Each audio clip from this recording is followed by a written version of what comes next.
امریکہ کی جو ہم پیسے کا تعلق ہے، صرف مانیٹری ارینجمنٹ ہے. بات یہ ہے کہ ہم ہیں بھوکے ننگے. ٹھیک ہے، سیدھی سی بات، بڑی سخت بات ہے. ہم ہیں بھوکے ننگے. ٹھیک ہے، ہمارے میں کوئی سیلف اسٹیم نہیں ہے. ہم اپنے پاؤں پہ آج تک کھڑے ہی نہیں ہو سکے. ہندوستان پہلے دن سے اپنے پاؤں پہ کھڑا ہوا، مشکل فیصلے کیے اور اپنے پاؤں پہ کھڑا ہو گیا. جیبیں کاٹی، بیلٹ ٹائٹ کی، پاؤں پہ کھڑا ہو گیا. اب خوشحالی ہے. ہم نے پہلے دن سے ہم نے امریکہ کے اوپر ڈپینڈنسی کی.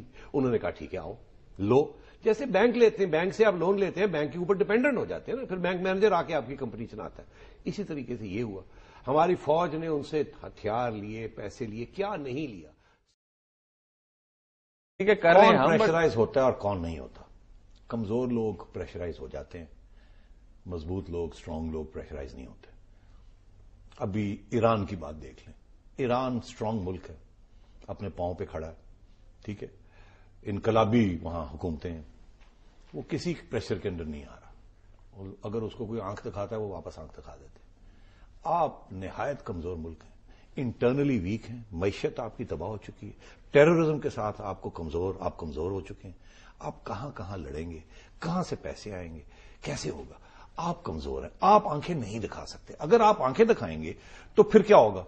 دکھائیں آپ، یہ بھی ہو سکتا کہ جی کوئی فرق نہیں پڑتا. کچھ لوگ ہیں یہاں کہتے ہیں جی جہنم میں جائے. ہم آنکھیں دکھائیں گے، ہم کھڑے ہوں گے، نہ سے گاس کھائیں گے. میں ہمیشہ ایسے دوستوں کو یہ کہتا ہوں بالکل ٹھیک ہے، چلے تیار ہو جائیں، ہم گھاس کھائیں گے. مگر گھاس منیب کون کھاتا ہے؟ نہ آپ کھائیں گے نہ میں کھاؤں گا.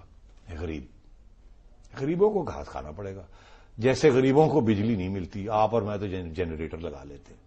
میں آپ سے عرض کر رہا ہوں، یہ جب بات آتی ہے نا فخر کی، آنر کی، یہ وہ، تو یہ آپ اور میرے جیسے لوگ افورڈ کر سکتے ہیں. آپ کہہ رہے ہیں جو پورے امریکہ بھی یہی کہہ رہا ہے نا آپ کو کہ دیکھیے اب آپ لڑائی جھگڑے چھوڑیں، اب مائنڈ سیٹ اپنا چینج کریں، ہندوستان سے آپ کی دشمنی جو ہے اس کو ختم کریں.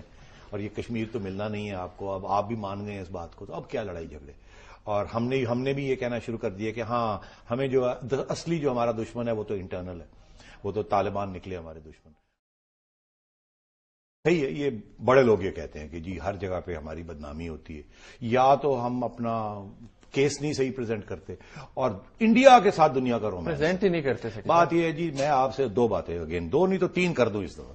پہلی بات بڑی بات ہے صاحب، دیکھیے تین باتیں کر دیتا ہوں. وہ پہلی بات تو یہ ہے کہ دنیا کو انڈیا بڑا پسند ہے. انڈیا میں جمہوریت ہے، انڈیا میں مارشل لاء نہیں لگتے.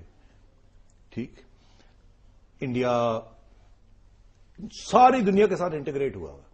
انڈینز جہاں بھی گئے ہوئے ہیں وہاں وہ ایک جس ملک میں بھی ہیں وہ بڑے ذمہ دار طریقے کے ساتھ وہاں اپنا رول ادا کر رہے ہیں. اور پھر انڈیا وہ کہتا ہے نا دی ورلڈز بگیسٹ ڈیموکریسی.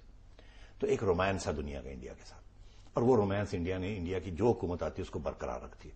مطلب کتنے ملینز آف ٹورسٹ انڈیا جاتے ہیں، آپ کے یہاں تو 10 ٹورسٹ نہیں آنے کے لیے تیار. تو انڈیا نے ایک ماحول بنایا ہوا ہے.